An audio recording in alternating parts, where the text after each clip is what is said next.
Goedenavond, het is zaterdag 10 juli en dit is het Zeeuwse nieuws van vandaag.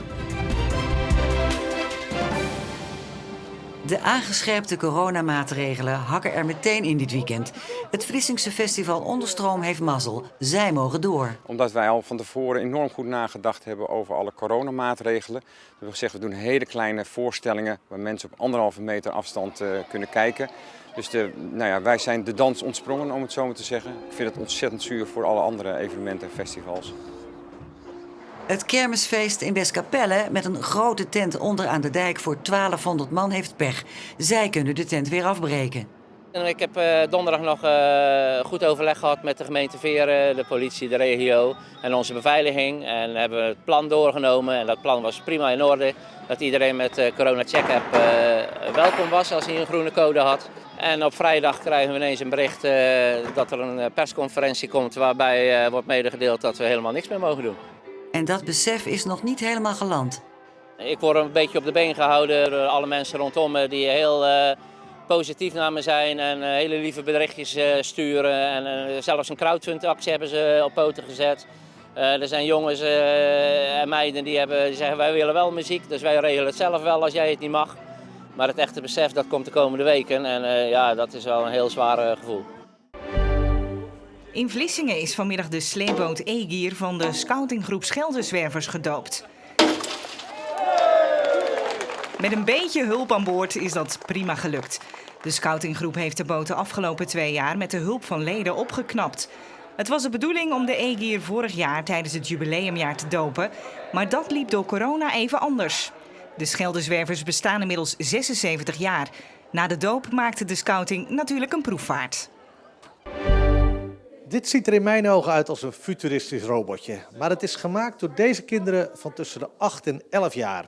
En ze hebben het gedaan in 8 lessen. In het begin lijkt het heel moeilijk, maar op het einde kunnen de kinderen het wel doen. En ze vinden het heel leuk. Zo. Het bouwen ervan, het in elkaar zetten. En je leert ook weer nieuwe vrienden maken op zo'n cursus. En je leert er veel van. Ik vond robots altijd al cool. Dus. Eerst zag mijn vader dit in de krant en die dacht, dat is iets voor mijn zoon. En dan zo van, nou, dat is misschien wel leuk. En zo ben ik er eigenlijk gekomen. Ik denk het is goed om wetenschap en techniek binnen Zeeland in te brengen. Dat geeft kinderen bij voorbeelden wat je ermee kan doen. Dat is nou niet een printje op de televisie. Je kan iets nou echt maken. Bijvoorbeeld wat je op tv ziet, kan je nou echt in het leven inbrengen. Bierman hoopt de cursussen in de toekomst vaker te gaan geven. Voetbalvereniging Goes is vandaag begonnen met de voorbereiding op het nieuwe seizoen.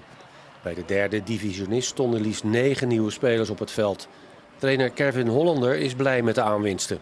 We hadden natuurlijk vorig jaar een hele jonge, potentiële, hele goede groep.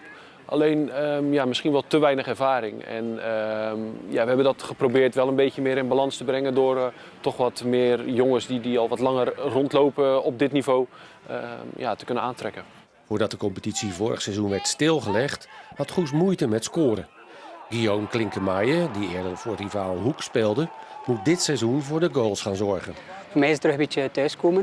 Ik heb eigenlijk mijn eerste stappen in het hoger niveau voetbal in Nederland gezet. 6 jaar bij Hoek gevoetbald. Ik was gecharmeerd door het telefoontje van Goes dat ik gekregen heb. Nou ja, het is natuurlijk een spits, heeft bij Hoek gespeeld, heeft ook een aantal jaar in België gespeeld. Heeft wat dat betreft echt wel een neusje voor de goal, heeft hij al in het verleden vaak laten zien. Natuurlijk, je wordt ook ouder. Het is niet meer het snelle, het frivole van pakweg 4-5 jaar geleden. Maar ik moet een beetje sluw zijn en slim. Op zaterdag 14 augustus krijgt Klinkemaaien in de beker de kans zijn eerste officiële goals te maken voor Goes. Een week later begint de derde divisie. Cadzand-Bad stond vanmorgen even in het middelpunt van het wielrennen. De tweede etappe van de Baloise Ladies Tour startte vanaf de jachthaven. Dat de meerdaagse etappekoers opnieuw naar Zeeland kwam, was voor de organisatie een ABC'tje. Het fietsen is hier zo populair, zo aangenaam, zo gezellig, dat een koers hier echt wel op zijn plaats is. En we doen het ook natuurlijk om het Vlaamse publiek echt ook wel wat kennis te laten maken met Zeeland. Dus op die manier, op een sportieve manier, het wielergebeuren, laat maar zeggen, aanmoedigen. Aan de start in Zeeuws-Vlaanderen staan ook 3 Zeeuwse dames. Demi van Dijken uit Borselen, Lindy van Anrooy uit Capelle en Quinty van der Guchten uit Driewegen. Het is sowieso heel erg leuk en heel erg mooi dat een organisatie een wedstrijd kan laten starten in Zeeland, zeker in deze tijden. Heel leuk, ja, ik had er heel veel zin in. Maar ik merk zelf dat ik gewoon echt veel koersen nodig heb om goed te worden. Dus zo'n meerdaagse, dat is echt wel heel fijn. Ik moest heel erg in mijn ritme komen, ik voelde me niet super. En vorige week hadden we dan de Lotto Belgium Tour. Daar ging het al iets beter en nu gaat het toch steeds beter. Om 11 uur schoot burgemeester Marga van Mu van Sluis de vrouwen weg. Via Nieuwvliet, Zuidzande en Retrangement werd de koers gezet richting Knokke. De etappe werd gewonnen door Charlotte Kool uit Blaricum. Het weer werd vandaag bepaald door een storing met regen en veel bewolking boven het kanaal. En dat trok geleidelijk richting Zeeland. Maar zoals op deze foto uit Goes is te zien, was er een mooie zonsopkomst met nog enkele opklaringen en ook wat nevel. Op de tweede foto zien we de bewolking, waarbij af en toe sprake was van regen en ook vanmiddag en vanavond enkele buien. Wel krijgen we in de loop van de avond steeds meer opklaringen en vannacht is het droog met minimumtemperaturen tussen 11 en 16 graden en weinig wind. Daarbij kan vooral in Zeeuws-Vlaanderen mist en nevel ontstaan.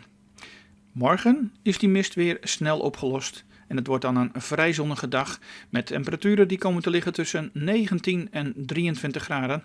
In het oosten van de provincie ontstaat in de middag mogelijk een enkele bui, maar op de meeste plaatsen zal het wel droog blijven.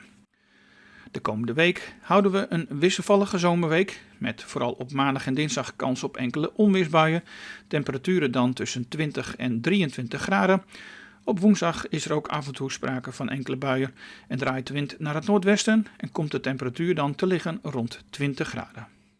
En tot zover. Hierna ben ik nog bij u terug met Zeeland de Week, dus graag tot zo.